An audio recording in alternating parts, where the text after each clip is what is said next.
¿Qué tal, Bruno? Pues aquí estamos. Oye, llevamos tiempo hablando de grabar, pero las agendas a veces... Las agendas son muy complicadas y cuando no es la agenda es el verano y pasa el verano y pasan los meses, pero aquí estamos, ¿eh? Efectivamente, como digo yo siempre, el que insiste suele conseguir las cosucas, ¿eh? No es difícil traerme a mí a un micrófono, ¿eh? Pero bueno. Bueno, tienes experiencia ahora, ¿eh? Bueno, últimamente la verdad es que quizás alguna vez más de lo que me gustaría, pero sí. Bueno, oye, lo primero eso, bienvenido al podcast de Asturias Power. Nosotros hacía tiempo también que no grabamos y tenía ganas yo de volver a obligarme a coger la rutina de los podcasts porque es algo que me gusta mucho, que lo disfruto además un montón. Y además aquí en el WAS, que es donde estamos grabando hoy, pues siempre es agradable estar porque está todo así bastante bien montado y es cómodo. Llegas, le das al botón de rec, que hoy nos acordamos de darle, y siempre es mucho más agradable además tener las conversaciones así en vivo como la estamos teniendo hoy, ¿no? Sin duda, y además en el WAX, que es un sitio que a mí también me gusta. Oye, bueno, primero, ¿cómo estás? Bien, pues nada, septiembre es la vuelta un poco a la rutina y para nosotros la rutina pues es la vuelta a los viajes, ¿no? Verano es más calma, en verano vamos un poco a la inversa que el resto de... Pero también tenéis jaleo en verano, ¿eh? También tienes jaleo. Pues mira, la verdad es que cada día más. Antes julio y agosto pasaron a ser meses de baja intensidad y ahora julio casi es un mes pues como todos los demás. Quizás agosto, en Asturias, que es donde estamos, hay un evento que marca un poco el final del curso escolar profesional, que es la Feria de Muestras de Gijón. Y justo cuando se acaba la feria, ahí se pueden dar vacaciones. Con lo cual, fíjate tú lo que estoy hablando, mitad de agosto. Sí. Es lo que queda de verano real de bajada de actividad. Oye, Bruno, ¿de dónde eres?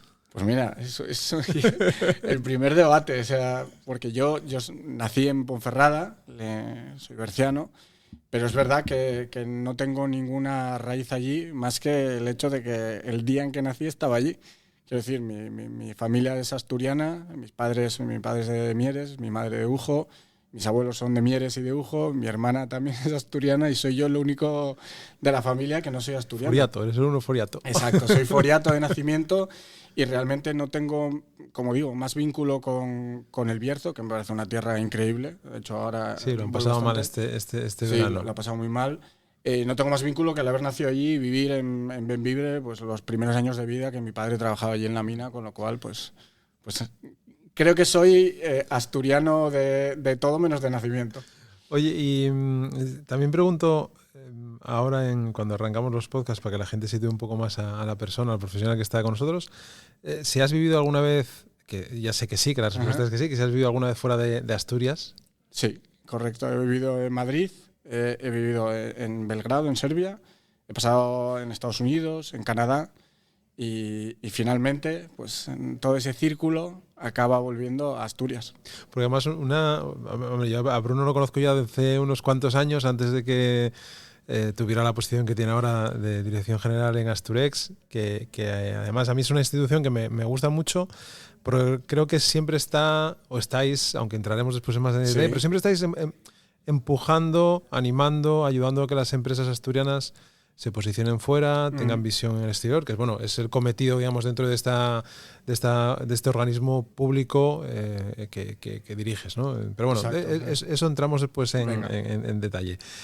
Oye, los idiomas, que sé que hablas muchos idiomas. ¿Cuántos idiomas hablas? Pues mira, hablo español, hablo inglés, hablo francés. El francés fue gracias al trabajo, 100%, y luego hablo ruso y hablo serbocroata. El serbocroata es un idioma comodín, porque te sirve casi en todos los países de la antigua Yugoslavia. Aunque hay dos países de la antigua Yugoslavia, que son Eslovenia y Macedonia, que no hablan serbocroata, pero lo entienden perfectamente, lo utilizan en su día a día.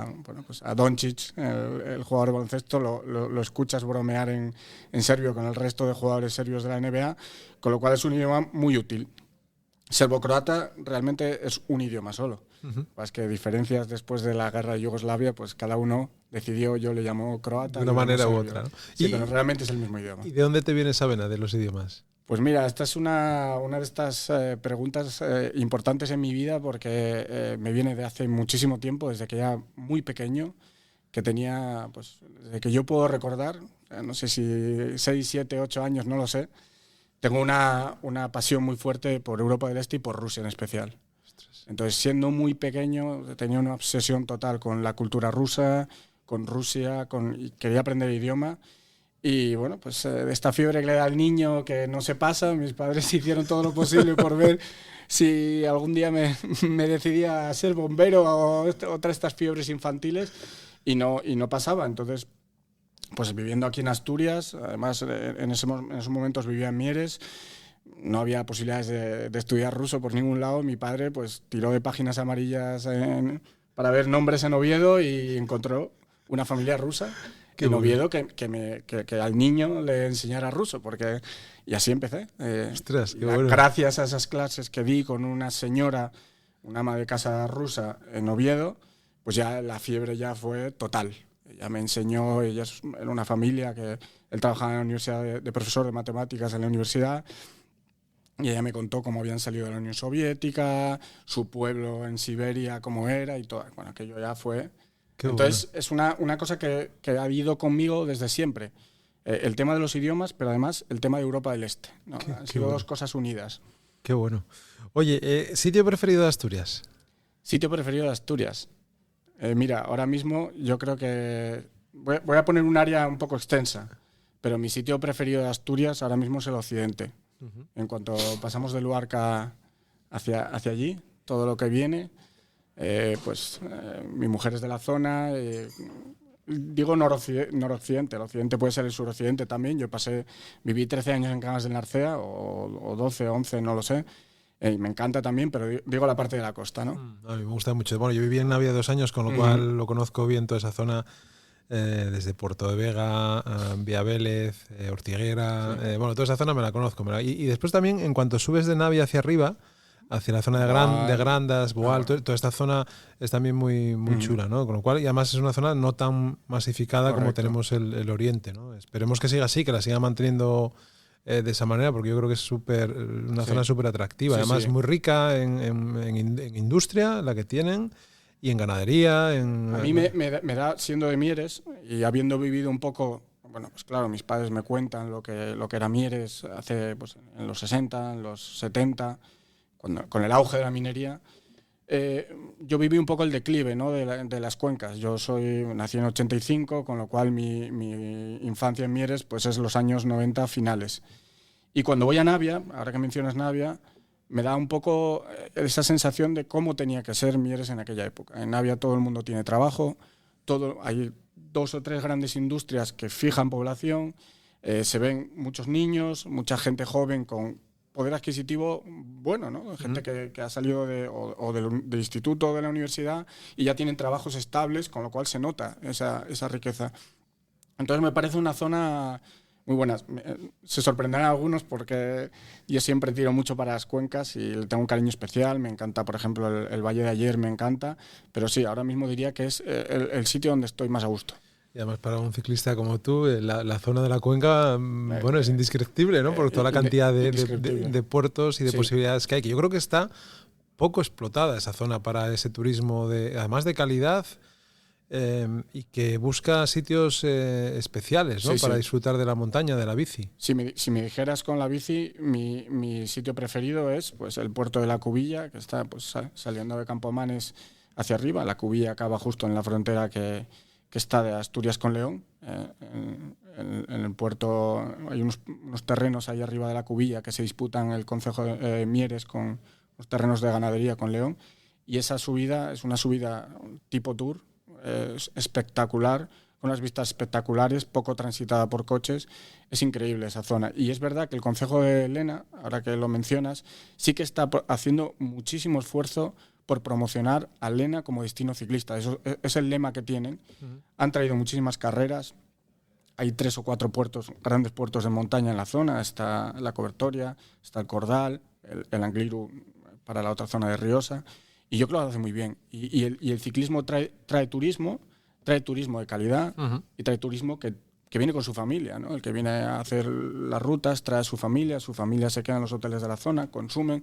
Entonces yo creo que es una apuesta que deberíamos hacer en esta zona más de interior, ¿no? Mira, lo decía también Javier Arias, que no ha participado nunca, y ahora, mira, ahora lo pienso, tengo que traerlo un día.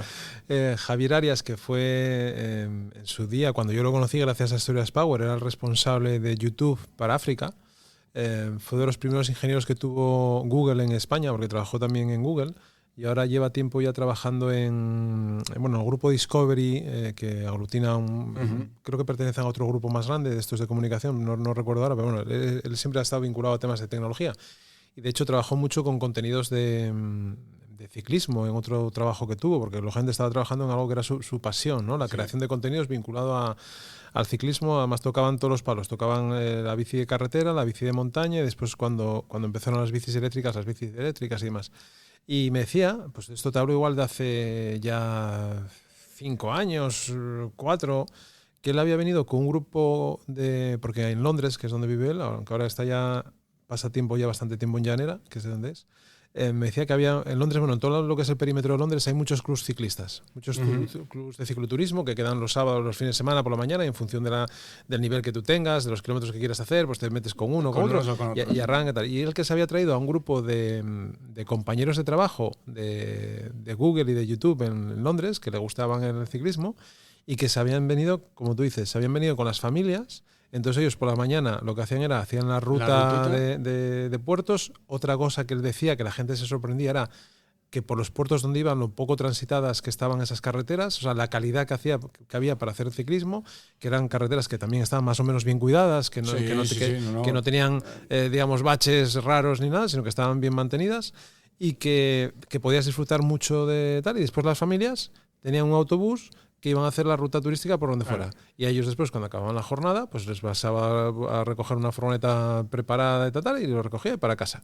O sea, para el día siguiente volver a hacer otra ruta, y estuvieron aquí una semana entera haciendo esto. Tú imagínate esa gente de Londres con sus familias, le dices, oye, por la mañana hacemos la bici, quedamos para comer donde sea, y por la tarde vamos a la playa. O sea, es que es un plan, para alguien de Londres, es un plan increíble, o sea... Pues en eso estamos, hay que darle caña. Vamos a empujar hay que más también tenemos por ahí embajadores de marca muy buenos, bastante potentes en este tema. Bueno, y una marca de bicicletas que es MMR Bikes, que lógicamente también ahí puede tirar del carro, ¿no? Oye, la comida favorita de Bruno. Mi comida favorita, no voy a decir comida internacional. Yo voy a decir jabalí. Jabalí. Hostia, el jabalí, pues probablemente cocinado así de alguna manera que quede más suave, que es carne de caza, es dura, pero sí, la carne de caza, me gusta el corzo también, pero yo creo que el jabalí. El jabalí está rico. Yo también, no es de mi preferida, pero sí, a mí sí me gusta la caza, sí. La carne de caza me gusta. No tengo a veces la oportunidad de probarla mucho, pero sí es una comida que me gusta. Yo diría esa porque tampoco es algo que te hagas tú en tu casa. Todos los días, ahora los jabalíes aparecen por ahí de vez en cuando bastante, pero no los cazas habitualmente. Y si no, pues arroz con pitura, calella. Bueno, también eso está bueno. Oye, ¿qué tipo de música te gusta? El heavy metal. ¿Sí? Sí. Escucho, puedo decir, y esto no es un cliché, que escucho todo tipo de música. Me gusta mucho el country o el blues americano. Pero yo lo que estoy escuchando en la oficina de continuo mientras estoy haciendo una tarea que requiere mi atención es heavy metal. Es Metallica, qué bueno. Me gusta mucho también, aunque no es heavy metal, pero me gusta AC/DC, me gusta Iron Maiden. Bueno, los clásicos. Sí, los clásicos, sí. Realmente eso es otra parte, ¿no? Me gusta siempre, una cosa que me da rabia, ¿no? Que me guste música que ya tiene muchos años. Mis influencias de música pues son bandas que nacieron en los 70, en los 80. ¿Y has ido a conciertos de ese tipo? He ido a casi todos, ¿sí? Todos los conciertos que estaban en mi bucket list. Yo creo que los he cumplido. He visto a Rage Against the Machine, he visto a Metallica, he visto a AC/DC, uno de sus últimos conciertos con la formación original aquí en España. He visto, a Metallica ya lo he dicho, pero lo he visto varias veces. Sí, he cumplido. Tengo todos los tics hechos. Y además soy una persona muy friki en los conciertos porque me gusta estar en primera línea. No me molesta esperar, no sé. 7 horas a la puerta de un estadio para conseguir esa primera línea, ¿eh? O sea, yo un concierto de una banda que me guste atrás o en las gradas no Eres lo un concibo. groupie de esto. Soy un groupie total. Quiero estar en el meollo y en primera línea. Qué bueno. Oye, ¿qué te gustaría conocer que no conozcas? ¿Qué me gustaría conocer que no conozco? Bueno, países, todavía me quedan países o zonas del mundo que me gustaría conocer, pero cada vez siento más atracción por conocer empresas por dentro, grandes empresas, estos referentes. Hace poco tuvimos la oportunidad en Asturex, gracias a una persona de mi equipo, a Yolanda, de conocer Inditex por dentro. Uh-huh. Yo no me hacía una idea en absoluto de cómo podía ser una empresa de este tamaño. Y cuando visitas, tu cerebro está constantemente grabando. O sea, te pasan por un departamento y tú estás... Y lo que no nos enseñan. Y lo que no nos enseñan, esto es la visita. O sea, pero ya te rompe muchos los esquemas, con lo cual conocer empresas, yo aquí en Asturias estoy todo el día visitando fábricas, me encantan las fábricas, me encanta todo lo que es el proceso de una planta de producción de algo y me encanta eso, conocer grandes empresas y saber cómo funcionan por dentro. Es una cosa que yo creo que no me cansaría de ver. Igual no es algo así muy... No, a mí sí, yo siempre he sido de picar a las puertas, ¿no? Es decir, al final, cuando ves que algo te gusta o cuando lógicamente no conoces algo pero tienes una inquietud, yo me acuerdo que cuando me empezó a gustar o yo empecé a atisbar que la comunicación, que las revistas, que el papel, que los libros... Coño, ¿cómo se hacía eso? ¿No? ¿Cómo se editaba? ¿Cómo se diseñaba un libro? ¿Cómo se diseñaba después una marca? ¿Cómo se diseñaba lo que fuese vinculado a una compañía, ¿no? A lo que se llama, o lo que se denomina branding, ¿no? Uh-huh. Y la gente, llamabas a la gente y le decías, de aquella todavía utilizabas el teléfono, sí, o las cartas, que yo llegué a escribir las cartas para presentarme a gente, para simplemente decir que me dejaran ver lo que hacían, ¿no? Así he conocido a grandes profesionales. Pero sí es verdad que eso es...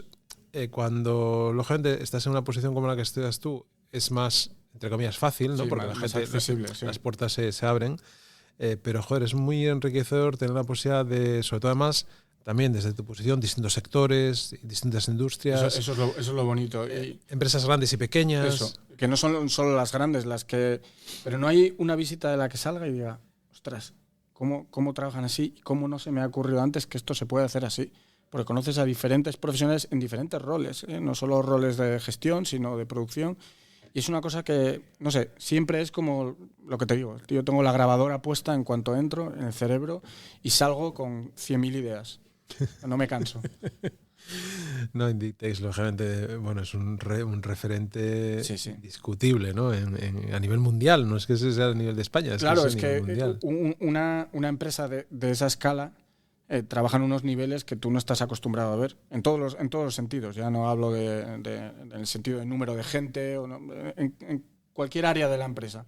Entonces es una cosa que de verdad piensas, ¿cómo fue el camino para llegar ahí? No, me encantó.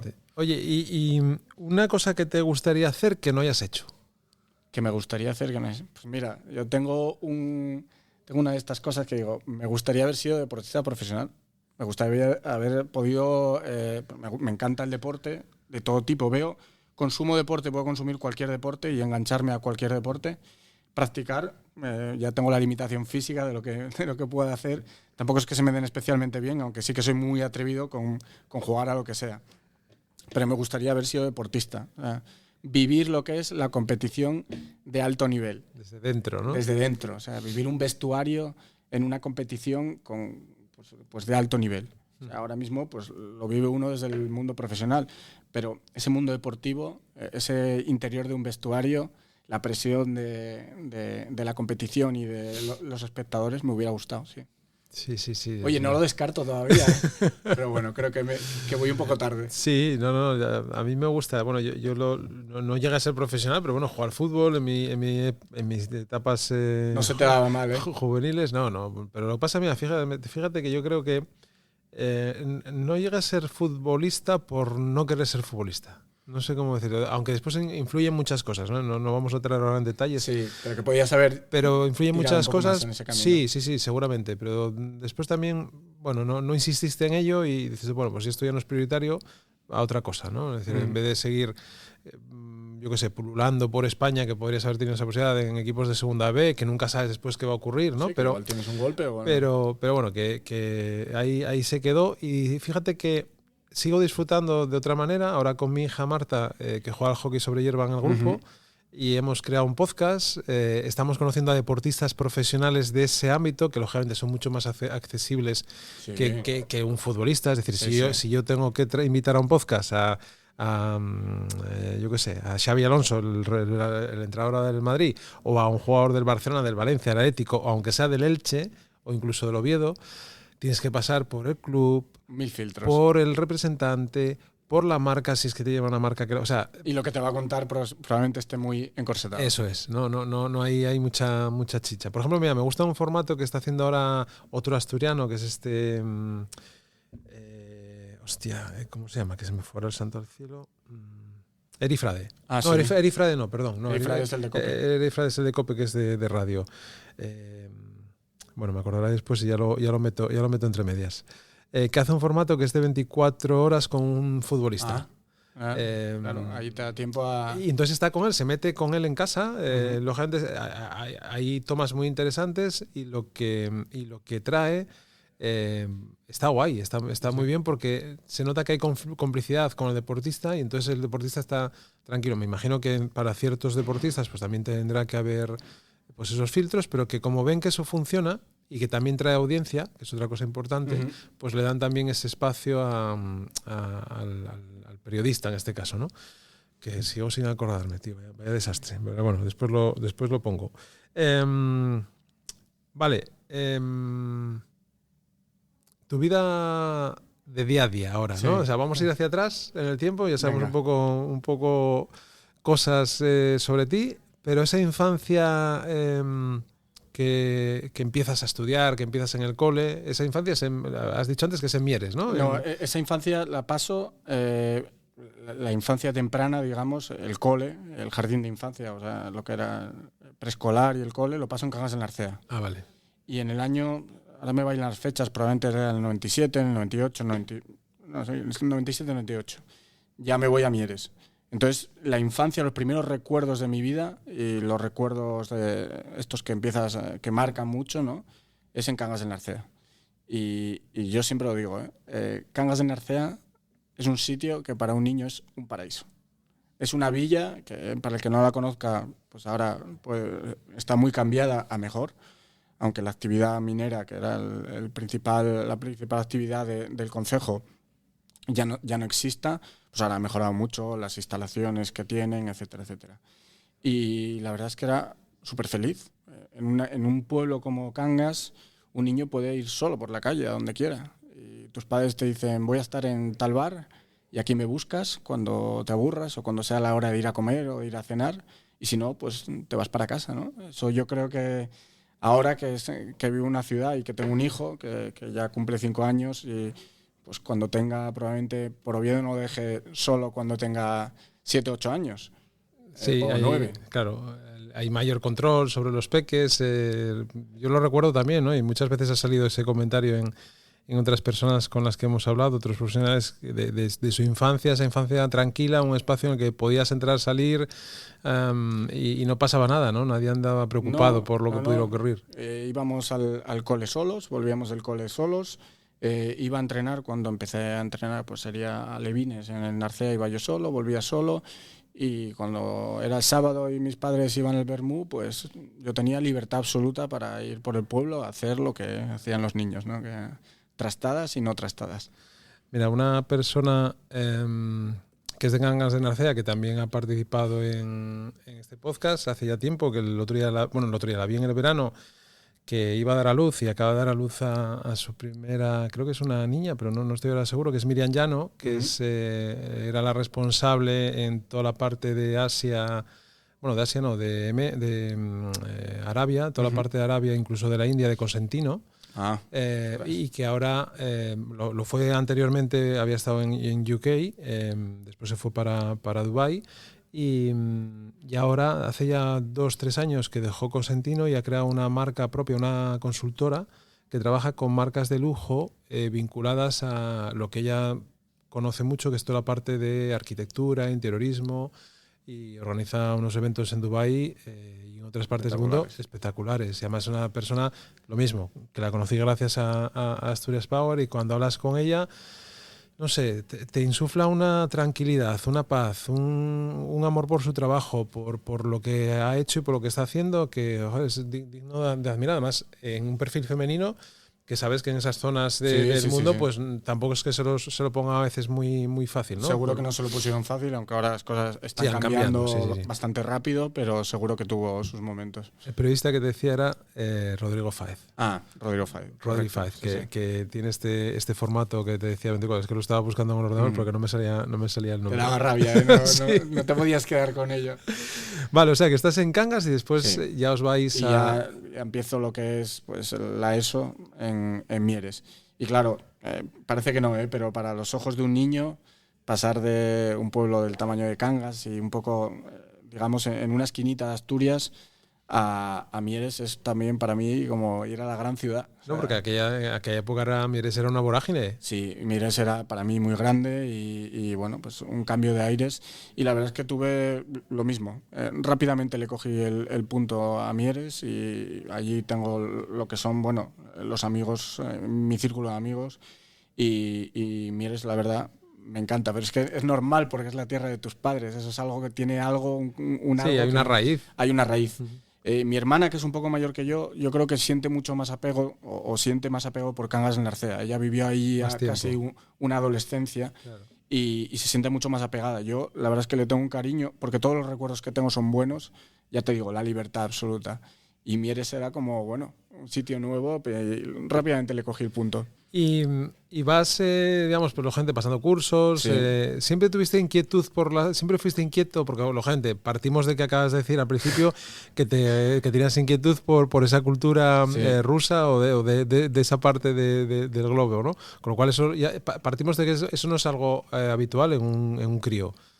Pues no, y una fiebre que se mantuvo, o sea, una llama que se mantuvo viva año tras año, porque cuando eres un niño y pasas a tener más edad y pasas a la adolescencia, normalmente los gustos cambian, ¿no? Cambian además de manera muy radical, ¿no? Tú ahora ves lo que... Pero cuando ibas a ligar y tal, y dices, bueno, ¿a ti qué te gusta? No, a mí estudiar ruso. Eso no se podía decir, no se podía decir. Imagínate ahora sería... Sí, bueno, te pondrían ya la cruz. Exacto, tendrías la cruz. Este es un espía. Exacto, ahora estarías, nada, no podría ser. Pero no, año tras año, entonces, a mí eso siempre me generó una tranquilidad de que yo siempre supe a qué me quería dedicar. O al menos con qué tenía que estar relacionado. Entonces, yo pasé los estudios, hay algo que siempre pregunto a la gente cuando tenemos charlas, es que ¿por qué tú estudiaste lo que estudiaste?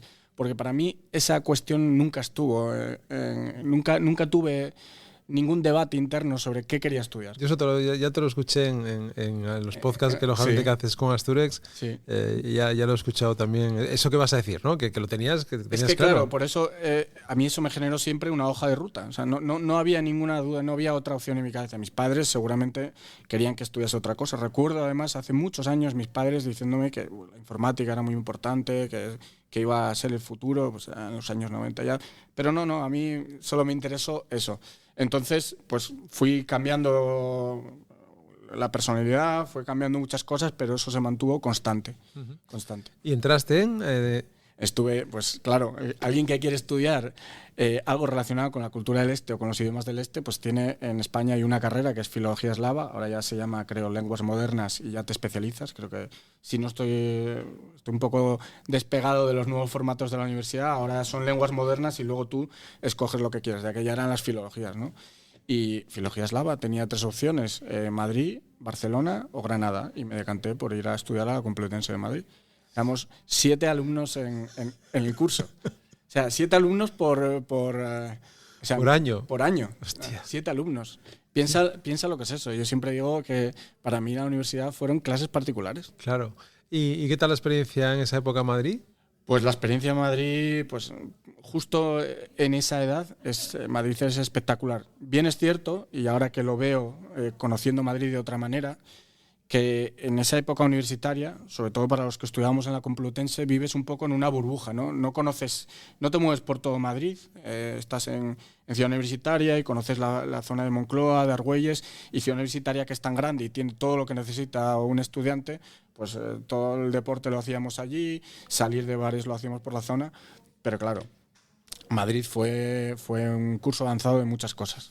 Sí, sí. Ostras, mira, pues eso yo no lo recordaba, ese inicio estudiantil tuyo universitario en Madrid, estudiando esa carrera, no lo tenía yo presente. Y a partir de ahí, ¿qué sucede? ¿Cómo vas? Porque después, lógicamente, tienes otra cosa, que es que te gusta relacionarte, te gusta, eres una persona abierta, eres una persona que eres curiosa, inquieta. Sí. Yo estudio filología y rápidamente me doy cuenta de una cosa, ¿no?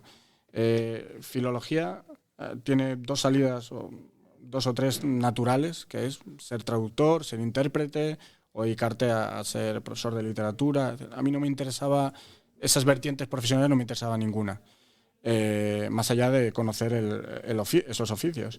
Pero yo entendí rápido que para mí la filología no era un fin, era un medio. Entonces, lo que hace la filología es te aproxima a una zona del mundo, o sea, filología árabe o filología, bueno, hay muchas filologías, pero en este caso era a Europa del Este o al mundo eslavo, desde todos los prismas posibles. No es solo aprender el idioma. Nosotros dimos clase de política, dimos clase de historia, dimos clase de literatura. Entonces conoces esa cultura y esa manera de pensar de la gente que habita esa zona del mundo a la perfección. Entonces yo dije, vale, ya tengo la herramienta. Esto es una navaja suiza en mi bolsillo. ¿Para qué la utilizo? Y ahí empecé a interesarme por lo que es el mundo de las relaciones internacionales y luego posteriormente el comercio exterior, pero al principio diplomacia y relaciones internacionales. Y ahí enlacé pues acabar la carrera con un par de másters que hice precisamente en relaciones internacionales, ¿no? El decir, vale, yo ahora conozco esta zona del mundo, voy a explorar esta zona del mundo desde el prisma diplomático, cómo se relaciona con el resto del mundo, etcétera, etcétera. Y eso pues me llevó, bueno, fue una consecución. Acabé la carrera, estudié un máster en la Complutense, acabé ese máster en la Complutense y surgió la oportunidad de irme a Inglaterra a estudiar. Y otro sitio que no he dicho al principio que he vivido, en Inglaterra, en Leicester, ahí en el centro de Inglaterra. Y entonces pues ahí conocí el mundo más diplomático. Y luego ya el mundo que de verdad ya me enganchó, eso me metió en la rueda laboral, que es el mundo del comercio exterior, que estudié en el ICEX, el máster de comercio exterior del ICEX. Y la verdad que es todo el mundo que ha pasado por el ICEX y que ha tenido la oportunidad, que conozco a unos cuantos, todo el mundo habla muy bien de esas experiencias, ¿no? De que te dan después el hecho de irte a algún país también a desarrollar esas actividades y a introducirte en ese ámbito y en la cultura de ese país, incluso ayudar a las empresas españolas que también van a esas misiones comerciales que ahora vosotros también lógicamente hacéis, ¿no? Pero ¿cómo recuerdas la primera oportunidad profesional? Cuando de repente dices, hostia, voy a ganar dinero. Pues la primera en la que gano dinero, porque yo cuando estuve estudiando, trabajé como periodista en Marca, estuve cubriendo rugby, además, que es mi otra gran pasión, que es el rugby. Y bueno, trabajaba, pero ahí no cobraba un duro. O sea, eres voluntario. De periodista deportivo no se cobra. Y eso que tenía una columna fija en Marca, tenía también un blog en Antena 3. Y bueno, tenía artículos que bueno, habré publicado, yo creo, más de 200 fácil. Entonces, la primera oportunidad en la que gano dinero es con el ICEX. El ICEX tú tienes, es un itinerario de 3 años. El primer año haces un máster que es realmente muy duro y sobre todo muy competitivo, porque son 240 alumnos que compiten entre ellos para avanzar en la siguiente fase. No todos pasan. Uh-huh. Hay un ranking en el que tú, cada trimestre, es como una clasificación, ¿no? Estás en descenso, estás en la tabla media o estás en promoción. Los de arriba se van donde quieren irse luego en la siguiente fase, los del medio se van a donde les mandan y los de abajo se quedan en su casa. Entonces es muy competitivo durante todo el año. Y entonces esa segunda fase de la que comento es cuando te asignan un país y tienes que ir a una oficina comercial, por lo que tú decías, a atender empresas españolas de cualquier sector que van allí y que quieren hacer negocio allí. Y ahí es donde gano dinero por primera vez. Yo pido 5 países, no va a ser sorpresa para nadie, 5 países del este. Pedí ir a Rusia, a Serbia, a Ucrania, a Bulgaria y a Kazajistán. Y me mandan a Serbia, a Belgrado. Y ahí pues tienes un sueldo que es un sueldo español en un país como Serbia, que es un sueldo muy bueno. Y entonces esa fue la primera vez que dices tú, estoy haciendo lo que me gusta, estoy ayudando a empresas españolas y encima estoy ganando dinero. O sea, te sientes como, bueno, aparte del síndrome de impostor, sientes como que estás estafándole a alguien, ¿no? Y en casa, ¿cómo vivieron esa evolución tuya de eso, de irte a Madrid, con lo que se supone, es decir, dinero, no estás en casa, familia como la de muchos asturianos, humilde, trabajadora? Sí. ¿Cómo vivieron esa evolución tuya? Yo creo que en mi casa lo daban, era una cosa marcada ya en piedra, era como el destino, ¿no? Era inevitable. Mis padres siempre me empujaron a hacerlo. O sea, nunca, por dentro llevarían su penitencia, seguro, pero yo creo que siempre, yo no sentí más que respaldo por hacerlo. Entonces yo creo que ellos ya sabían desde hace mucho que ese iba a ser mi camino. Quizás la sorpresa llegó cuando... un tiempo después hago familia y hago vida estable y me he establecido aquí en Asturias. Esa quizás pues la parte que a mis padres les haya sorprendido más, ¿no? Ellos se imaginaban tener a su hijo ya para siempre, pues como muchos asturianos por el mundo. Y bueno, pero también porque al final hay cosas que se van sucediendo en la vida profesional de una persona que te llevan te llevan lejos o te acercan, ¿no? En función también de esas oportunidades que vas cogiendo y que tú decides tomar, ¿no? En tu caso, pues han dado X y, oye, mira, bien que te tenemos aquí ahora con nosotros dando guerra, ¿no? Sí, yo poco a poco en la vida, pues lo que dices tú, o sea, tú vas teniendo oportunidades, se va haciendo una encrucijada de caminos y mueves la ficha A o B o C. Y fui aproximando esas fichas otra vez a Asturias. Y realmente, porque uno, para que le guste un sitio, a mí para que me guste estar en Asturias, tengo que irme a muchos sitios de viaje y volver. Ese hecho de ir a donde sea y volver, ese volver es algo que igual si estoy aquí de continuo, no tienes esa sensación de vuelvo a casa. Entonces, esa vuelta, la verdad que para mí fue completar el círculo. Y después, ¿qué otros itinerarios has ido siguiendo? ¿Después del ICEX? ¿Dónde después fuiste? de estar ahí trabajando en la Oficina Económica y Comercial de España, en Serbia y en Montenegro y en Belgrado, pues precisamente una empresa con la que colaboré en ese tiempo, a la que asistí, ¿no? En ese tiempo, una empresa de maquinaria agrícola de León, una pyme, micropyme, 11 empleados, pues me dice que si quiero arrancar un proyecto internacional allí en León. Y cuando digo arrancar proyecto internacional, quiero decir desde comprar la silla donde me iba a sentar, el ordenador que yo iba a utilizar, es decir, arrancar de cero yo solo. Y bueno, digo que sí, era una empresa que prestaba servicios digitales a empresas agrícolas, estoy hablando ya de hace tiempo, en un sector que no estaba muy digitalizado, y compraventa de maquinaria agrícola de segunda mano.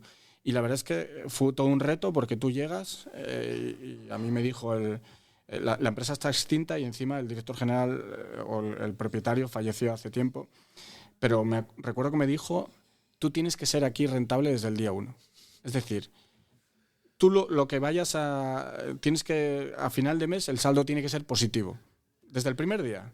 O sea, voy a invertir en este departamento que estás creando lo que generes. No va a salir un duro de otra parte de la empresa para este proyecto. Entonces, con un ordenador y una silla, puerta fría por toda Europa desde el día 1. Y así pues el mes 1, el mes 2, el mes 3 y estuve, yo creo que llegó a año y 2 meses y acabó siendo, yo me fui de allí siendo rentable. Que era un reto porque vivir en una micropyme, yo creo que muchos que me estén escuchando y que lo viven día a día lo saben. Es complicado. Cada día 31 de mes ver si estás con la cabeza por arriba o por abajo. Sí, y el día 1 empiezas otra vez a flotar. Sí. No sabes muchas veces lo que va a ocurrir, ¿no? O sea, no sabes lo que va a ocurrir. No sabes que si tu compañero bueno, en este caso éramos 11, no éramos muchos, pero si tu comercial de Nacional tiene un mes malo y no renueva X cuentas o no cierra X clientes, toda la empresa está en rojo. Eso mes a mes. Entonces, bueno, yo dije, bueno, pues hay veces que cuando no tienes otra opción, vas para adelante, ¿no? O sea, no hay otra opción. Yo aquí tengo que cerrar X cuentas y cerrar el mes en verde y el siguiente y el siguiente.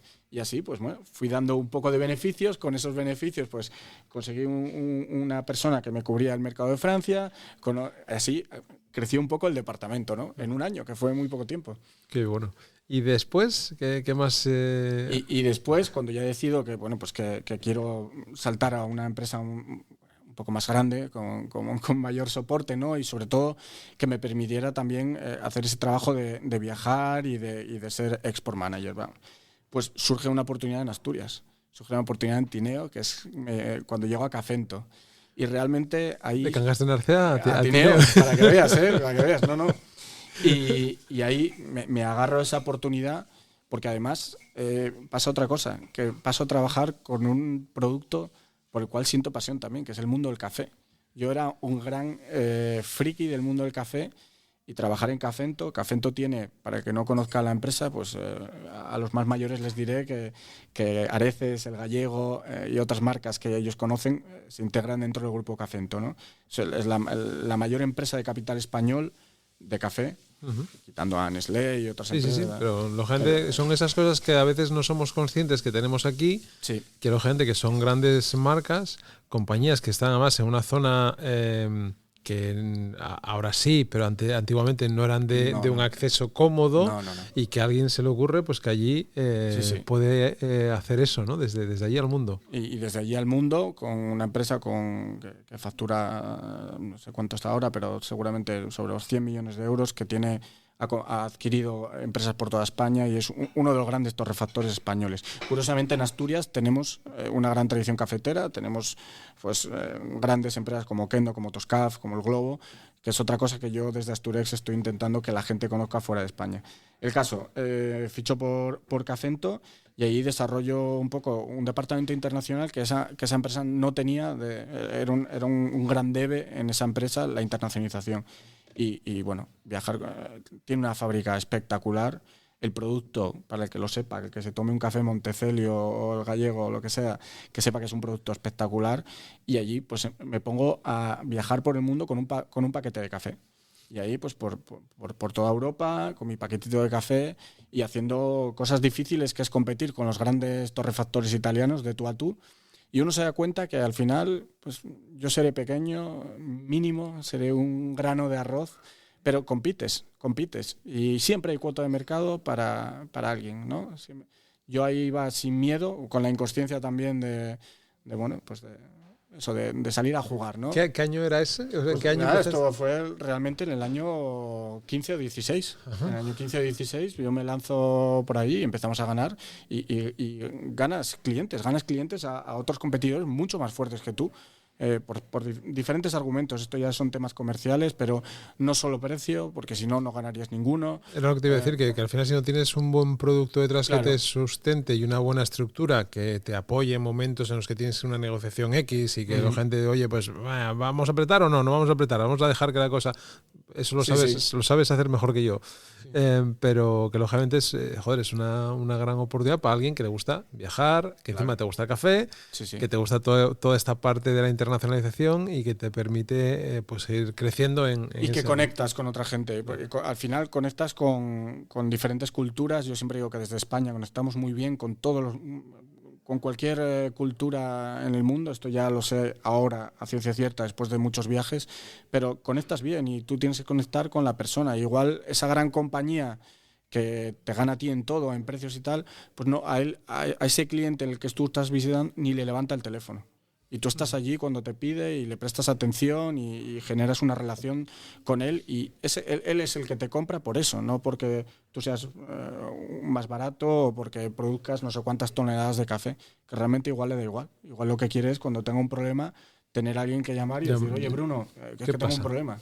Sí, yo creo que esa parte, mira, lo comentábamos antes de arrancar, comentándole mi salida del trabajo en el que estaba hasta ahora, un poco esa parte de la generación de la confianza en el ámbito comercial, ¿no? Es decir, la diferencia entre una venta agresiva o una venta vinculada a la generación de la confianza y a la respuesta en tu caso llevas un producto físico, que es un producto que se puede tocar.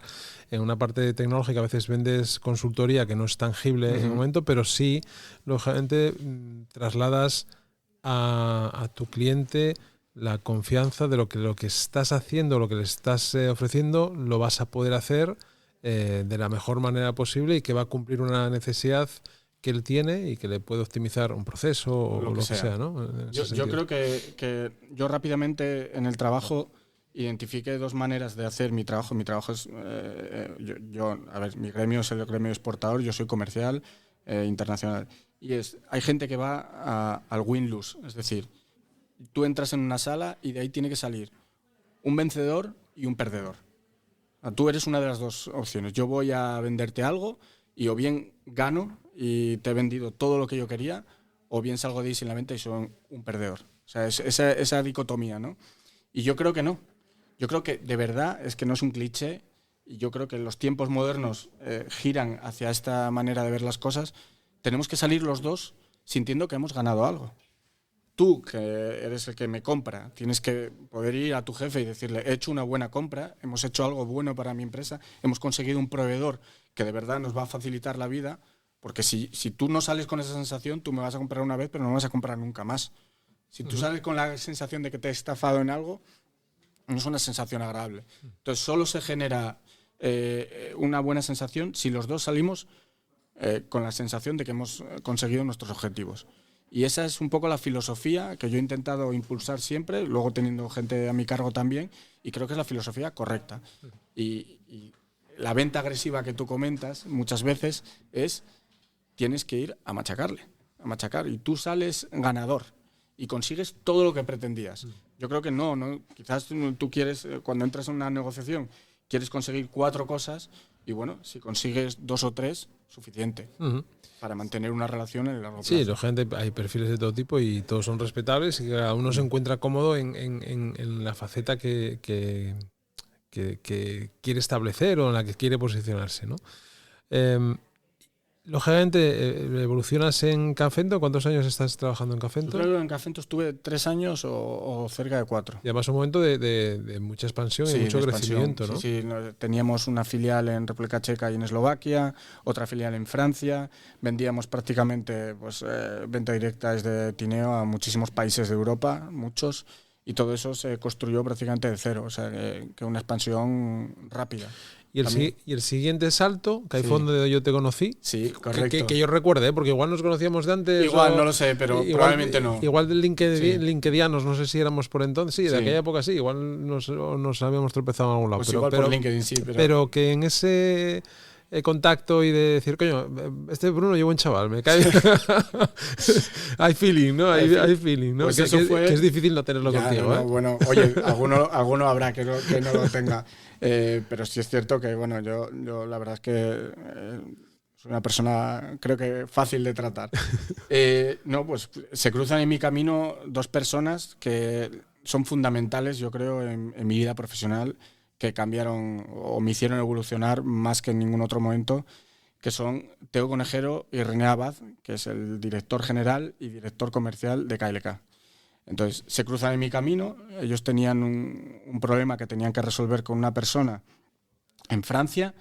Teo había cogido las riendas de KLK, yo creo, si no me falla la memoria, en el año 15, 16, 17. Yo creo que en el 17 le nombran director general. Y tenía que darle la vuelta a una empresa que es una empresa histórica de Gijón. De hecho, cumplen este año 65 años, que siempre había tenido un producto muy bueno y que habían sido un poco, pues, este tipo de empresas que tenemos muchas en Asturias, que tienen los pedidos un poco, que les llegan los pedidos, ¿no? Que suena el teléfono y fabrican el material y lo envían. Con la globalización, pues, los clientes empiezan a no llamar o a llamar menos o a tener otras opciones a donde comprar. Y entonces esa empresa de repente le pillan un contrapié, ¿no? Esa empresa de repente el teléfono no suena, el fax no llega. ¿Y dónde están nuestros clientes? Teo llega en ese momento un poco para decir: vamos a salir a buscar a los clientes, vamos a recuperarlos, vamos a ganar clientes nuevos y dar una orientación mucho más comercial a lo que es una fábrica. Porque al final KLK fabrica material, entonces su core business es la fabricación de material eléctrico, pero no tanto la venta. Y en ese proyecto necesitaba una persona para Francia. Yo Ahora ya el que se haya escuchado el podcast hasta aquí sabe que yo de ingeniería eléctrica sé cero, soy una persona de ciencia, de letras puras 100%, y entonces yo no tenía ni idea de material de puesta a tierra, no sabía la ley de Ohm, no sé nada de electricidad, absolutamente nada. Pero sí que me apetecía ese reto de llegar a Francia con una situación muy complicada con las cuentas de la empresa en ese país y remontarlo, ¿no? Remontarlo. Tenía un equipo en la última posición de Liga, 3 partidos para acabar la temporada y tenía que salvarlo. Y bueno, y me convencen y sobre todo me dan mucha confianza. Y tuve mucha suerte porque dije que sí. Dije que sí, algo que me daba cierto pánico interno. Es que no tengo ni idea. KLK es una empresa que está llena de ingenieros. Pero bueno, al final la venta internacional y el trabajo de prospección lo conocía y digo que sí. Y digo que tengo suerte porque al final tengo un jefe, o sea, un director general que ha sido exportador. Ha sido exportador porque Teo Conejero trabajó en Temper y trabajó en Metrel haciendo el trabajo de export. Sí, sí. Y un director comercial que es René Abad, que trabajó en Imelsa también como export. Entonces conocen lo que yo tenía que hacer y me dan la carta blanca, el cheque en blanco para hacer los viajes que tengas que hacer, los viajes en vacío que tuviera que hacer. O sea, que eso es lo más difícil para alguien, o sea, para un director general, mandar a alguien y saber que va a ir y venir a un sitio 5 veces sin un resultado, eso es difícil, eso es una confianza ciega. Pero entonces me ponen todas las facilidades. Y aunque el inicio, el primer año, yo empiezo en el año 18, fue muy difícil, de todas las circunstancias contrarias que se podían o adversas que se podían dar, se dieron de competencia, de pérdida de clientes, etcétera, etcétera. Al final volvemos a lo mismo que con Cafento. El producto era muy bueno, era un producto de nicho, es un producto que fabrica la casa. Hice muchos viajes, al principio era solo Francia y países francófonos, hice muchísimos viajes a Francia a poner la cara para que me dieran una bofetada y el cliente se quejase y tal, y remontamos la situación. Y pasé de vivir unos meses muy difíciles al principio a vivir pues un romance que pasé en KLK que duró pues todos los años que duró hasta que me incorporé a Asturex y que probablemente hubiera durado, si no surgiera Asturex, muchísimos más. Yo viví ese momento porque fue cuando te conocí. Sí. Nosotros trabajábamos para KLK haciendo, bueno, digo trabajábamos, el estudio que yo tenía por aquel entonces, trabajábamos parte de comunicación y de campañas que hacíais y estuvimos un tiempo ahí trabajando y la verdad que siempre fue súper agradable trabajar con KLK porque además es lo que tú dices, Teo es un tío que es muy abierto, súper claro, muy directo, no anda por las ramas, es muy transparente y te decía lo que necesitaba y tú lo veías que tenía esas ganas por transformar una empresa, como tú dices, histórica, que yo además conocía por casualidades de la vida, porque una persona de mi entorno había trabajado, ya tenía un puesto de responsabilidad en la compañía y sabía que se dedicaba a KLK, pero que si no, vamos, ni idea, porque son de esas empresas tan especializadas, tan de nicho, que hay muchísimas en Asturias que facturan y facturan bien y emplean a gente y ganan dinero, que es lo que tiene que hacer una empresa, si puede ganar dinero, cuanto más dinero mejor, y que sin embargo tú veías a esa empresa que lógicamente estaba decayendo por lo que tú acabas de decir y contar y que se incorpora a un grupo de personas que quieren remontar aquello y lógicamente tienen ganas, tienen fuerza, lo que tú dices, hay una confianza que es fundamental desde arriba hacia abajo, que esa posición de Teo también es una posición que es como también muy horizontal, ¿no? Que le gusta aglutinar al equipo y sentirse cerca de él e incluso participar en viajes. Bueno, Teo vino a viajes conmigo. Vino a viajes obviamente porque él sentiría es su profesión también y bueno, para mí eso es muy reconfortante y sobre todo una cosa de Teo y es que no hay idea que le lanzases que le pareciese demasiado alocada. Estaba dispuesto a probar lo que sea. Y es una filosofía que yo incorporé a mi repertorio, el decir, vale, fallamos en esto. Bueno, pues si se falla no lo vamos a hacer, pero intentamos otra cosa y otra cosa y otra cosa. Y es mejor intentarlo y fallar. Siempre digo lo mismo, rara vez despiden a alguien por intentar algo proactivamente, algo pensado y tal. Sí, o sea, bien pensado, no cualquier locura que se le ocurra a uno, pero por pensar algo y que luego falle. Raramente ese es el motivo de que alguien prescindan de él en una compañía. Entonces, eso fue para mí un cambio de chip. La verdad que sí. Y entrar en aquellas instalaciones que eran unas instalaciones de los años, de los años 60, 70, que decías, esto es Trasmad, y que él intentó, bueno, y lo consiguió poco a poco, con los recursos que tenía, porque claro, no podía coger esa fábrica y llevarla a otro sitio y hacerla nueva, lógicamente. Tenía que ser poco a poco. Claro, pero pieza a pieza. Tú ibas, después que con el tiempo, la gente lo vi en otras circunstancias y quedábamos a veces y nos reíamos. Y ese giro que le dio y esa manera también de hacer muy partícipe al equipo, esa parte de team building que le gusta a él también hacer. Es una cosa que al principio, sobre todo a mi generación o a mí no me resultaba nada extraño, pero puedes entender que cuando entras a una fábrica donde hay gente que lleva 30 años o bueno, toda su carrera profesional ahí le puede chocar. Y al principio seguro que fue duro para él. Bueno, yo lo tuve en el podcast, fue mi invitado número 1 y algo contó, pero probablemente nos podíamos haber extendido ahí, pero es un cambio cultural. Y ahí conocí, antes te decía lo de ganar o perder o ganar, y hay otro axioma que se rompió ahí para mí con Teo y con René, porque además son un tándem y se entiende muy bien, y es que si hay buen ambiente en el trabajo, eso es que no se está trabajando lo suficientemente duro. Es otro axioma que viene de antes y que ahí se rompió completamente, porque Teo realmente lo que fomenta es que haya un buen clima de trabajo y un buen ambiente y que la gente esté a gusto, no ir con el látigo detrás de la gente.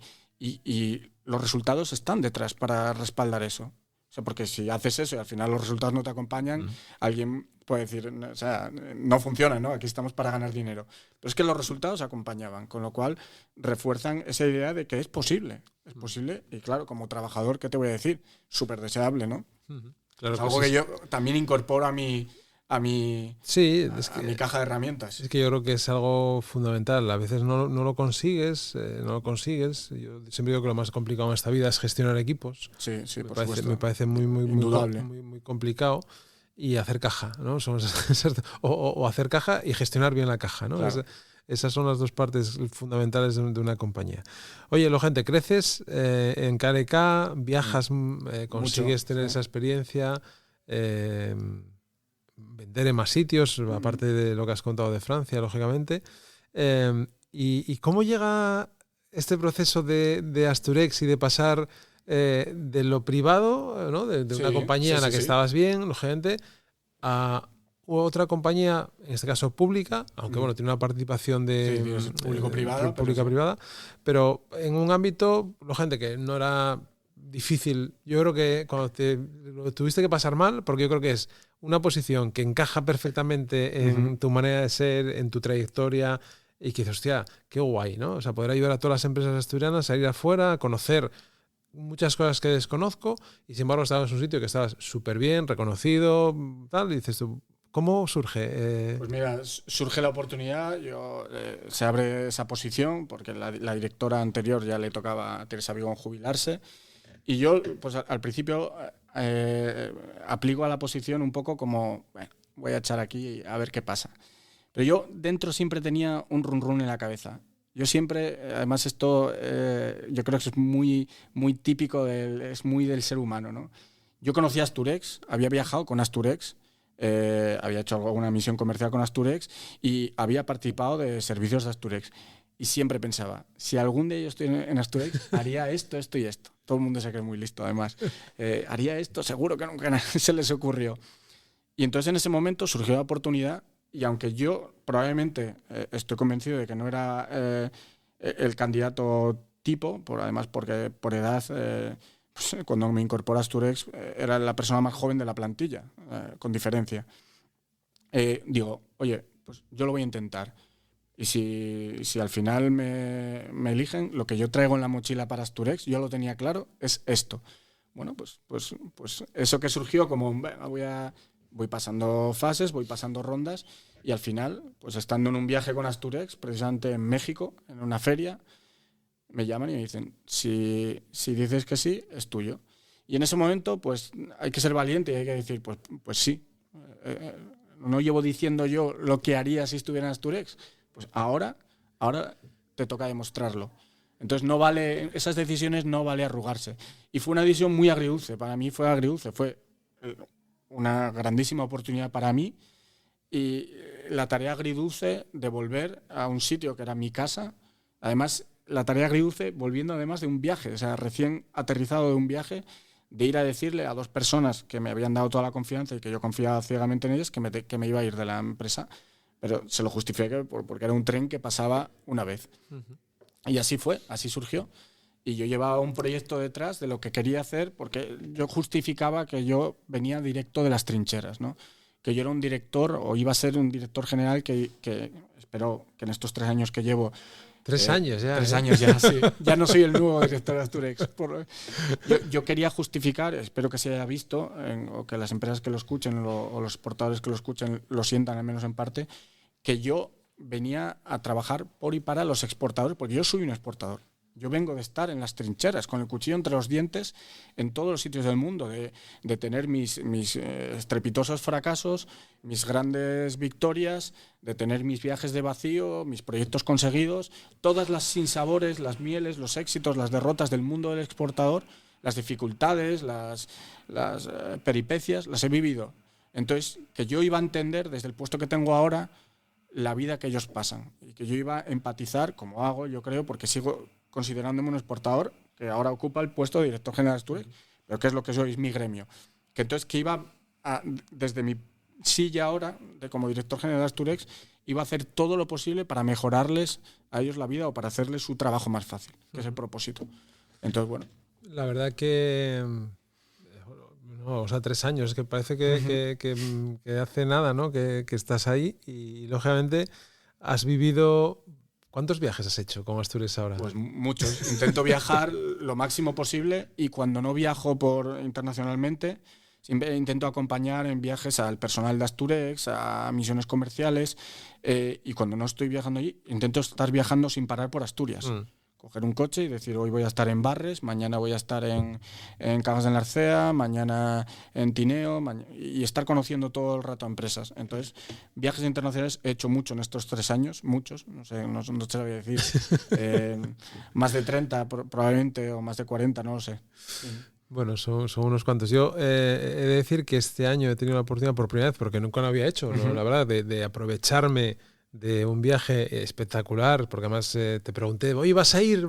Estaba montado en ese avión y me tuve que bajar, yo creo que por fechas me fue imposible. Que fue a un viaje que organizó Asturex con la Cámara de Comercio de California, de España en California, sí, a visitar distintas compañías en Silicon Valley, en San Francisco, toda la zona de la bahía, que además nos lo pasamos muy bien, el equipo humano de Asturex es espectacular, la gente que participamos pues también. Sí, sí.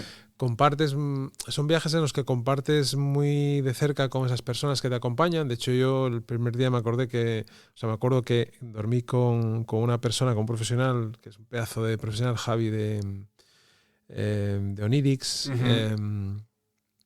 Y claro, te cuentas cosas, estás en la habitación, antes de dormir, surgen inquietudes, las problemáticas, lo que está sucediendo en la empresa, qué necesidades hay, la motivación de cada uno, pero eso surge desde un lado muy humano, ¿no? Muy cercano. Y después, lógicamente, pues allí, en este caso, pues que ibas a ver un entorno tecnológico privilegiado, con el que no te puedes comparar. Yo cuando la gente habla de que Asturias tiene que ser...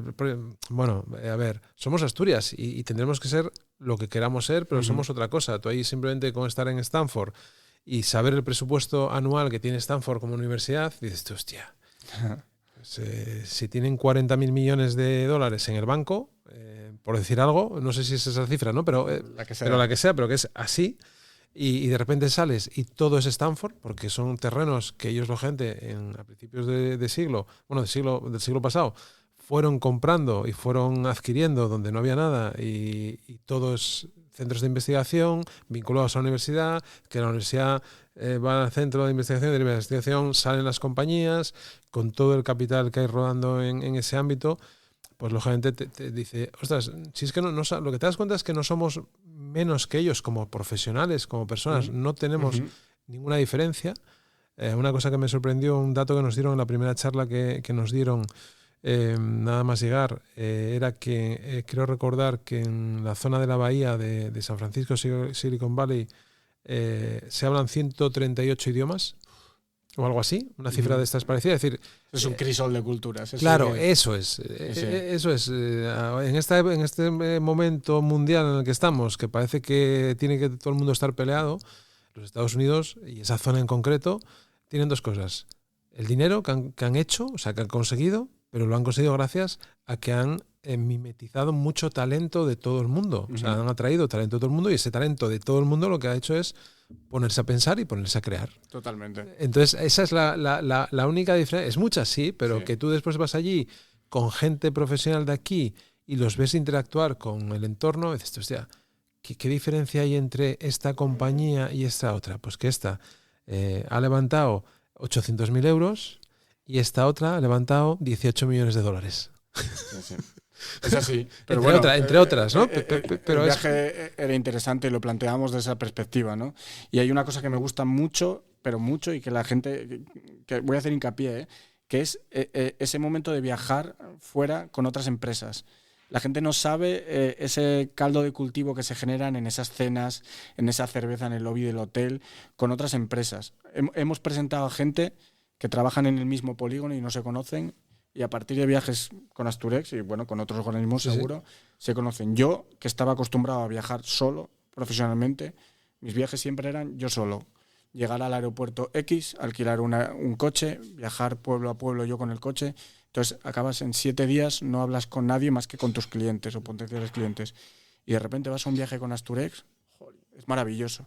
Tienes tus reuniones, vuelves por la tarde, quedamos a cenar y se genera un caldo de cultivo que es difícil de replicar estando aquí, porque aquí todo el mundo tiene su vida personal. Todo el mundo, pues esta tarde no puedo porque tengo los niños, porque no sé qué. Allí estás, allí. Y no tienes otra cosa que hacer. Y se tienen conversaciones y se generan proyectos. No miento, lo digo de verdad porque tengo casos concretos, oportunidades para todo y se conocen empresas. Y yo tengo ejemplos participando en Misión de Asturex de ganar un par de amigos con los que luego colaboré a nivel profesional y que no hubiera conocido si no es en estos viajes. Sí, fue curioso porque además nosotros llegamos de sábado y el domingo, gracias a una asturiana que vive no es que viva en San Francisco, sino que anda entre Asturias y San Francisco, me dijo, yo le dije que íbamos, yo hice una prospección antes de ir, de asturianos que andaban por la zona, etcétera, etcétera, y de otras personas o de otras compañías que me interesaba conocer desde Dive, en el ámbito de la inteligencia artificial, que lógicamente es donde está uno de los, digamos, de las compañías que más ruido están metiendo lógicamente ahora mismo a nivel mundial.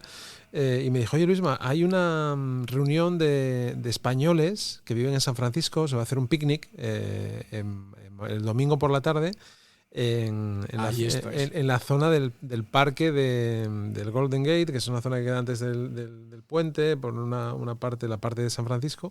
Y digo, oye, pues pero se puede ir. Y dice, sí, oye, encantado, no te preocupes que yo te digo que vas a ir, te presento. Entonces fui con Javi, que estaba, el resto tenía planes, y le dije, oye, ¿quieres venir conmigo? Venga, pues nos cogimos la mochila por la mañana. Me acuerdo que fuimos a correr, que claro, con el jet lag, pues a las 5 de la mañana ya estabas con los ojos tal. Digo, oye, Javi, ¿qué hacemos? Dice, nada, pues yo voy a ir al gimnasio, que tenemos gimnasio en el hotel donde estábamos, más un hotel que la directora, bueno, eso era un Río, que es una cadena española, y la directora también es española. Bueno, pues él estaba lesionado, se quedó ahí haciendo un poco de deporte en el gimnasio y yo me fui a correr por San Francisco diciendo, hostia, o sea, qué experiencia más chula gracias a quien la estoy viviendo, que eso hay que agradecerlo también, porque lógicamente sufragáis una parte de los gastos que se tienen durante el viaje. Y después nos fuimos por la tarde a ver a esta gente. Joder, pues había gente muy, muy interesante. De hecho, el español que ha hecho este año digamos, a ver cómo se llama, lo diré, la obra escultórica de este evento que se hace en el desierto de... sí, que el Mad Men, ¿no? ¿Cómo es? Sí, es que ahora no me sale el nombre tampoco, pero bueno, este evento loco que hacen... Este evento absolutamente Mad Maxiano que hacen en Estados Unidos. Burning Man. Burning Man, que van allí a pasar 3 días fuera de la ley. Pues ahí que se hacen ciertas construcciones que se queman después. Este año lo ha hecho un español, un arquitecto español, que está especializado que estaba especializado también en la construcción de fallas. ¿Por qué? Porque como es algo que se quema, y en ese desierto, cuando se quema, hay que recogerlo, tienen que recoger absolutamente todo. Tenía que quedar lo menos posible, ¿no? Entonces, contrataron a esta persona y a su equipo porque eran especialistas en madera y en recoger tornillos, que es una cosa muy curiosa, pero que es súper relevante. Porque es lo que queda, ¿no? Claro, y una de las personas que estaba en ese encuentro que tuvimos en San Francisco era otro valenciano que participaba en la construcción de este espacio tal. Estaba el responsable, el corresponsal del País en San Francisco, que es Carlos Rosillo, que es un fotógrafo espectacular y que tiene reportajes, pues nada, y fuimos, lo conocimos y ahora hablamos, o sea, yo sigo hablando con él y mantienes una conversación. ¿Vas a hacer negocio con esa gente? No. Pero estaba la responsable financiera de Naturgy en Estados Unidos, o sea, una directiva muy relevante del sector energético mundial, y ahí estaba. Déjame hacer una precisión. ¿Vas a hacer negocios con ellos? ¿No? ¿O sí? Bueno, quiero decir que en ese caso el contacto se ha producido. Has conocido a gente de diferentes ámbitos, que es lo que sucede cuando viajas y cuando... Bueno, también es lo que intentamos un poco provocar, ¿no? Esos contactos ya los tienes, ya son tuyos. Lo que pase en el futuro, pues probablemente cuantos más contactos interesantes tengas, pasarán más cosas. Y después unir, porque lógicamente esa gente que yo conocí ese domingo en San Francisco, al miércoles siguiente, algunos de ellos estaban en el evento que Asturex hizo en San Francisco, un edificio allí en el céntrico en San Francisco, un despacho de abogados muy grande que hay allí, que fue el que aglutinó a la comunidad asturiana / española / americana de esa jornada. Y lógicamente también lo que hiciste fue avisar a gente, tú desde aquí, sabiendo que ibas con Asturias, diciendo, oye, que esta gente está organizando desde Asturias esto en San Francisco, coño, veniros. Y, por ejemplo, David Flórez, el hermano de José Luis Flórez, que era mi jefe, que fue mi jefe en Dive, porque ahora ya tampoco está en Dive, que está en Microsoft trabajando, se hizo 2 horas de coche, porque parece que parece que todo está cerca, pero en Estados Unidos las distancias son también largas, y se hizo, porque además después ahí en la entrada de San Francisco hay un poco de atasco a veces, porque tampoco hay muchos sitios para entrar en San Francisco. Se junta todo como en 2-3 entradas donde hay bastante tráfico. Y coño, estuvo allí, hicimos de anfitriones para gente, para lo que tú dices, gente que no se conocía, pues ponerlos en contacto. Y mira, y David ahora acaba de entrar en Google, después de estar en Microsoft unos cuantos años, acaba de entrar en Google y está dirigiendo un equipo del área de inteligencia artificial, muy, muy relevante también. Pues entonces, de eso se trata, de generar contactos interesantes para Asturias o para las empresas asturianas. ¿Y qué es lo que te has encontrado en esta parte pública? Pues realmente me encontré un equipo que llevaba trabajando en esto, porque realmente el equipo de Asturex es prácticamente cuando yo entré era casi el equipo originario, que llevan 20 años viajando por todo el mundo. Pero es que además en unas condiciones que han cambiado muchísimo. Los viajes ahora no son los viajes de hace 20 años. Asturias cumple 20 años el año que viene, y me encontré un equipo absolutamente dedicado en el que yo pues simplemente les volqué mis ideas y dejé que ellos proyectaran esas ideas contra mí con mi piel de exportador. Ese fue el ejercicio cuando llegamos, ¿no? Es decir, venga, todo lo que hace Asturex, pasarlo por mi filtro de exportador, a ver si a mí me sirve o no me sirve o me serviría. Y ese diálogo se estableció. Y luego pasó algo también que dio la casualidad de que coincidió en el tiempo, que es que yo también fui la primera persona que ha podido hacer incorporaciones a Asturex. Pues Asturex ya, ese equipo, algunas personas ya se van jubilando, y he podido meter personas al equipo. Eso también es una tarea, pues para todo el mundo que hereda un equipo, es una tarea bonita, ¿no? También darle tu impronta con las personas que tú vas incorporando. Entonces ahora en Asturex hay un equipo de diferentes ámbitos y de diferentes generaciones, con lo cual hay muchísima variedad.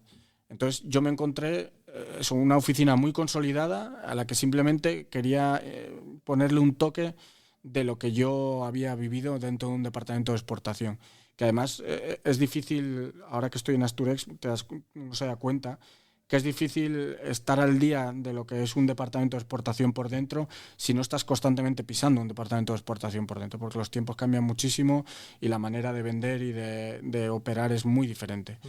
Una complejidad que me di cuenta que tenemos en Asturex y que quizás desde fuera se percibe poco, o las empresas que interactúan con nosotros no perciben, es que somos 11 personas y tocamos a cualquier tipo de empresa de Asturias, de cualquier tamaño y de cualquier sector. Con lo cual eso te obliga un poco a conocer todas las tipologías de empresa y saber más o menos los sectores, diferentes sectores existentes en Asturias, qué manera de vender fuera tienen, que no todas son iguales, o qué actividades le interesa a uno y a otro. Eso es complicado, ¿eh? Porque tú al final, cuando trabajas para ti, te especializas en lo tuyo. Porque vuestros presupuestos anuales, ¿de dónde llega el capital? Nuestro presupuesto viene del gobierno del Principado de Asturias, el 100% del presupuesto. Sí. Luego nosotros tenemos... ¿Y podéis acudir a otros ámbitos o podríais acudir o no? ¿O eso es en principio no se contempla y no se ha hecho nunca. Si uno quiere crecer en algo y por lo que sea por presupuestos no puedes, oye, pues igual Pepito me puede ayudar a hacer esto. En principio no lo hemos hecho nunca. No lo hemos hecho nunca. Nosotros tenemos un presupuesto que nos fija, en este caso, estamos vinculados al grupo Sequence, y dentro del grupo Sequence, pues el grupo Sequence está en la Consejería de Ciencia e Industria ahora mismo. Y de ahí nos viene el presupuesto. Entonces, es verdad que el 100% del presupuesto viene de la parte pública, pero en mi consejo de administración se sienta el gobierno del Principado de Asturias, se sienta la Federación de Empresarios, se sienta las cámaras de comercio, se sienta Unicaja, con lo cual tengo financieros en el consejo, tengo empresarios de renombre. Pues en nuestro consejo de administración está Arturo Betegón, está Escandón de Citrón, etcétera, etcétera. Entonces tenemos la parte pública de diferentes ámbitos también, de diferentes consejerías, y la parte privada. Entonces es un consejo muy enriquecedor, ¿no? Porque tienen experiencia, lógicamente, también en ese ámbito. Tienen experiencia, es el órgano de gobernanza al que tú le tienes que convencer de que el trabajo que estás haciendo es el adecuado y que te va, pues eso, es el órgano de gobernanza el que me supervisa y me supervisa la actividad. Oye, ¿y el futuro? Bueno, presente y futuro. Presente y futuro, ¿no? Pues mira, el futuro a grandes rasgos, evidentemente, dentro de Asturex, estamos viviendo un momento que se va a estudiar en los libros de historia, estoy convencido, como un cambio de era total. En el futuro sabremos decir pues que la historia contemporánea duró hasta 2001 o hasta X, probablemente se fije en esa fecha, y que a partir de ahí empezó otra época, que ahora no tiene nombre porque no lo sabemos en directo, y mi principal reto ahora mismo, yo diría que tengo dos. Uno es transitar en este cambio de paradigma total geopolítico y comercial a nivel internacional. No voy a meterme aquí en hablar de aranceles o de temas, pero es que confluyen tantos a la vez. Desde el COVID confluyeron tantos que ha cambiado totalmente. El mundo que vivimos está cambiando de manera muy acelerada. Lo que antes igual pasaba en décadas, ahora pasa muy rápido. Y luego tengo otro reto para el corto medio plazo, que me preocupa, que es que en los departamentos comerciales internacionales de las empresas asturianas hay comerciales muy senior y necesitamos enganchar a la gente joven a este negocio de la exportación. Y siempre pongo el mismo ejemplo, que alguno que me conozca ya lo habrá oído 1000 veces, que es que yo cuando aprendí esta profesión y este oficio, para mí esto era ser Indiana Jones, era súper atractivo. Era ponerte el sombrero, coger el látigo y que te tiraran en paracaídas en mercados súper exóticos. ¿A quién de 20 años no le interesa eso? Bueno, pues parece que ahora quizás no le resulta tan atractivo. Y lo discuto mucho en la oficina y tenemos diferentes teorías. Alguno dice, bueno, es que ya tiene oportunidad de viajar de manera mucho más asequible por ocio, con lo cual igual ese vehículo de viajar por el trabajo no es tan apetecible. Pero al final lo que queda, la verdad es que necesitamos incorporar a gente joven que empiece en su mundo laboral este mundillo. Y ese es un reto que yo me tomo muy en serio, porque hay un gran elenco de profesionales aquí. En exportación no somos tanto, en Asturias no somos tantos, que son muy senior, que han hecho un trabajo increíble y que tienen que tener un relevo generacional. Entonces, transitar en este nuevo mundo que nos rodea y que es muy complicado y que va a haber muchos roces entre países y va a ser muy agresivo o más agresivo del que conocíamos. que Asturex navegue ese mundo y que Asturex sepa enganchar a los jóvenes asturianos o de otros sitios aquí para que llenen esas plazas de las empresas asturianas del departamento internacional son mis 2 grandes retos. ¿Y estás haciendo o estáis haciendo o tienes pensado hacer algo más prospectivo, más de comunicación, de llegada a través de la universidad o a través de TikTok? Eso, no, estamos en TikTok, estamos en Instagram, pero aparte sí, estamos trabajando, intentando ir cada vez más a la universidad. Tenemos proyecto de casos de éxito muy chulo, que son los casos de éxito con los que se da la materia internacional. Los hemos hecho con empresas asturianas, los han hecho estudiantes con empresas asturianas, llevamos a empresas asturianas a que comenten lo que hacen a la universidad, porque luego, y esto, la gente que haga la reflexión, el que me escuche en su casa, si tú le preguntas a un joven ¿qué hacemos en Asturias o cuáles son las empresas de Asturias? Te dicen 5 o te dicen 10. Si tú le dices a un joven asturiano, como yo le digo siempre que voy a la universidad, que en Asturias se hacen desde tanques hasta vestidos, hasta videojuegos, hasta vías para el tren, se hacen tantísimas cosas que ellos muchas veces el paso que ven ineludible es me tengo que ir a Madrid o a Barcelona. Pero aquí hay empresas de muchísimos sectores. Hay empresas apasionantes, empresas con poca competencia a nivel internacional o con mucha, da igual. Hay productos muy chulos. Entonces, quiero que lo conozcan y que tengan, bueno, pues que conozcan que si quieren dedicarse al comercio internacional, en Asturias tienen hueco. Y eso ya lo garantizo yo. Lo garantizo porque me llegan muchas oportunidades y las empresas desean de verdad. Fíjate, tenemos un programa de becas, Luisma, que más de becas que suceden aquí en Asturias de 1 año en empresas asturianas, porque luego tenemos otras becas que damos fuera. Pero en empresas asturianas, que el otro día haciendo un poco el recuento, casi el 40% de los estudiantes se quedaron en la empresa al acabar la beca, pero en muchos casos la beca se interrumpe porque la empresa dice, bueno, ha pasado 2 meses, ya sé que me vale, te ficho, porque no quiero que te vayas. Entonces, hay oportunidades. Nos estamos acercando muchísimo al mundo de la universidad.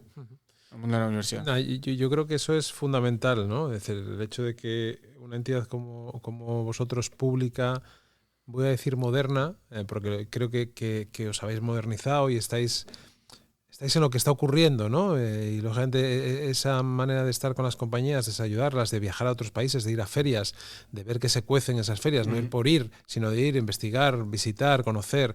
Lógicamente yo creo que es un punto muy muy a favor de lo que estáis haciendo y que creo que es muy necesario y si eso se consigue lógicamente enganchar con la gente joven, pues a través de los canales que ellos utilizan o ir a visitarlos, no esperar a que te vengan porque son más complicados. Correcto, hay que ir a engancharles y a convencerles. Y hacer cosas que les interesen y explicarles la realidad con la que se van a encontrar y de las oportunidades que hay. Yo creo que es súper interesante. Bueno, Bruno, 1 hora y 20. Estoy viendo ahí el reloj en los podcasts corre, que bueno, o sea, no podría estar horas y horas. Sí, no, yo creo que contigo podríamos estar, porque no hemos entrado en detalles de cosas que te ocurren, de viajes, ¿no? Pero sí, para eso ya tienes en tu podcast, ¿no? Ahí contamos muchas anécdotas. Pero yo creo que se pueden contar. Sí, yo creo que es importante, o para mí es importante, la gente, y me agrada el hecho de dar visibilidad a... Yo creo que creo recordar que eres la primera persona de una empresa pública que pasa por el podcast de Asturias Power, creo, ¿eh? Muy agradecido, sí. No es agradecido, es decir, que tampoco, pues igual nos ha dado la oportunidad o demás, pero creo que es el primero de los, no sé los que llevamos ya, pero casi 180 o por ahí, no sé, no recuerdo el número. Pero bueno, independientemente de eso, yo creo que hay que darte las gracias por el trabajo que estás haciendo a ti y al equipo, porque lógicamente es un tema de equipo y de liderazgo también de una persona que viene con unas ideas nuevas, que escucha, pero que viene, como tú dices, con las espaldas cargadas, llenas de marquitas y de muescas, pero que intenta pues cambiar a su manera y poco a poco las cosas. Yo creo que eso lo hay que agradecer. Yo siempre digo que en la parte pública a veces es complicado porque exigimos cosas y no damos por hecho que hay una gran regulación en torno a la parte pública y que igual tú quieres hacer una cosa y no la puedes hacer porque hay una ley pública o la que sea que no te permite hacer eso, ¿no? Lo que sucede es que tú vuelcas en el embudo, pones una idea original arriba, lo que o por lo menos lo que me ocurre a mí en Asturex, que al final somos público-privados, somos más flexibles. En la administración pura es peor. Entonces tú vuelcas la idea por arriba Y cuando lo pasas por todo el corpiño legal, administrativo, pues lo que te sale abajo no es lo que tú habías volcado arriba. Entonces tienes que aprender a jugar con, vale, voy a aprovechar esto que al final no puedo hacer lo que yo quería hacer, pero esto también me vale. Entonces, superar esa frustración inicial de que mi idea como tal, en una empresa privada, tú tienes el dinero y ejecutas la idea y seguro que la ejecutas súper rápido, además. Yo además veía cómo hacía Teo, pues del dicho al hecho, ya. Quizás eso no lo puedo hacer, pero lo intento. Y sobre todo remarcar también que lo que prometo también hacer en Asturex, esto lo digo también aquí, es equivocarme muchas veces. Lo prometo, o sea, prometo equivocarme muchas veces porque eso quiere decir que iré moviendo el avispero todo el rato, ¿no? Sí. Y algunas ideas pues serán acertadas y otras desecharemos. Lógicamente, pero yo creo que eso, hay que intentarlo. Asturias necesita empuje, necesita refrescarse, necesita modernizarse, necesita salir hacia afuera, que yo creo que es lo que hacéis vosotros, salir hacia afuera, porque hacia afuera es donde están las oportunidades. Aquí las oportunidades son muy locales, muy cerradas, que para que las empresas vivan es muy complicado. Y ya no te hablo solo del mercado local asturiano, sino del mercado local nacional. Al final el mundo está ahí para el que quiera ir a por él, ¿no? Totalmente. Y ahí están las oportunidades. Con lo cual, desde mi punto de vista y desde aquí, muchas gracias por acompañarnos hoy, muchas gracias por todo el esfuerzo y sobre todo por la buena cara que pones siempre, por el buen rollo que transmites, porque es así, joder, mola. Muchas gracias. Mola que cuando alguien está encima en ese puesto mirado por todos, porque al final cuando tú eres una persona pública, todo el mundo está ahí y hay gente que está solamente para criticar y para decirlo en cuanto te pillan una a por ti, ¿no? Y yo creo que en esta vida, como digo yo soy socio del Oviedo y mi hija es socia mi hija es socia del Sporting. Sí. Hoy estaba en el gimnasio en el grupo Cultura Con a la hora de comer haciendo un poco de sufriendo ahí como un cosaco haciendo TRX y el monitor que es muy del Sporting no sabía que yo era del Oviedo, ¿no? Y estábamos hablando y dice, ¿eres del Oviedo? Y digo, hostia, ¿pero qué más da? Pero si soy asturiano. Nah, hay que poner buena cara siempre porque la vida ya tiene suficientes cosas amargas. Y no no estoy esperando que pierda el Sporting, todo lo contrario. Voy al Molinón y voy encantado con mi hija a acompañarla, a disfrutar del país. Incluso algunas veces que me invitan Jorge, el responsable comercial del Sporting. Jorge, un saludo aquí, que conmigo se porta es un crack siempre. Y me invita a veces pues, a ir al palco. A mí también me invita a veces. Yo siempre que me invita voy y yo a veces no, muy agradecido. Pero independientemente de eso, vas y estoy deseando que gane el Sporting. Mira, eso la gente que viajamos fuera, yo creo que lo tenemos. Y perdón por traer el mundo. No. Bueno, es por una buena causa lo traes. Yo creo que la gente que viajamos fuera lo tenemos súper asumido y además, en cuanto pisamos, cuando ponemos un pie fuera de Asturias, solo hablamos bien de Asturias. Da igual nuestras circunstancias internas o es solo hablar bien de Asturias. Es que es una cosa que la llevamos grabada en el cerebro. Hoy veía a un chico, de estos que se llaman ahora influencers, ¿no? Sí, que es muy gracioso, que lo está haciendo muy muy bien. Además lo vengo siguiendo desde hace ya un tiempo, que se llama Senen, no sé si te sale Senen en Instagram. Sí, Senen, que es del Sporting. Que es del Sporting cerrado. Sí. Pero hoy hace como vídeos cortos en plan cachondeo, y hoy ponía uno que era muy bueno, que era un señor, no sé quién se los manda, porque eso lógicamente se lo mandará a alguien amigo de él, o bueno, yo creo que el otro día publicó que si alguien tenía cosas así en plan tal, que se las mandara, ¿no? Y era una boda en Asturias, en la que estaban cantando el himno del Oviedo. Entonces la cámara estaba a la iglesia.